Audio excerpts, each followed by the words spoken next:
Мен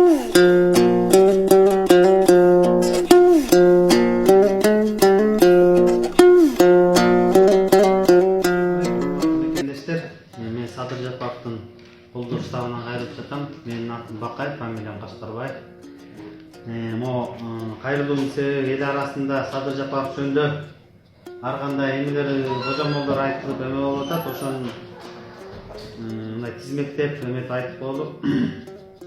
Биринчи, Садыр Жапаровдун азыр иши жогорку сотко амнистия боюнча арыз киргизилген. Ал арыздын жыйынтыгында Садыр Жапаровго амнистия берилбейт деп койду. Башкаларга берилет, а Садыр Жапаровго келгенде биздин мыйзамдар жада башкача болуп кетет окшойт да. Экинчи, Эл прокуратурага жазылган жаңы ачылган жагдайлар боюнча ишти кайра карагыла депчи. Бул ишибизде ийгиликке жеткен жок, тилекке каршы. Аякта карагысы келбейт, көңүлү келбейт. Ар кандай бут тосулдар да аякта.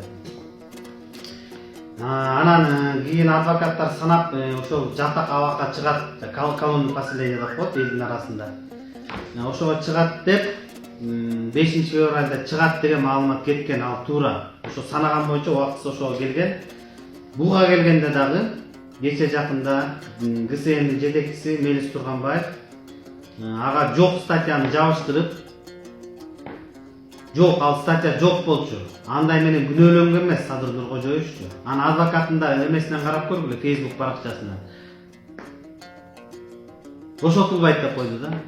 Мөөнөтүнөн мурда абак колонный поселенияга чыкпайт деп ал органдагы мыйзам бузууга, одоно мыйзам бузууга барды. Эми биздин бир эле үмүтүбүз президент урматтуу Сооронбай Шариповичке райым кылуу боюнча арыз жазылган, ошол гана эме калды.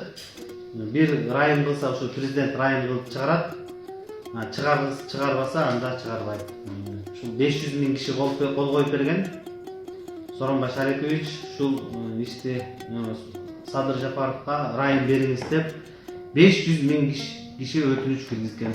Эми мен ойлойм, 500 000 киши деген бул 500 киши эмес, 5 киши эмес.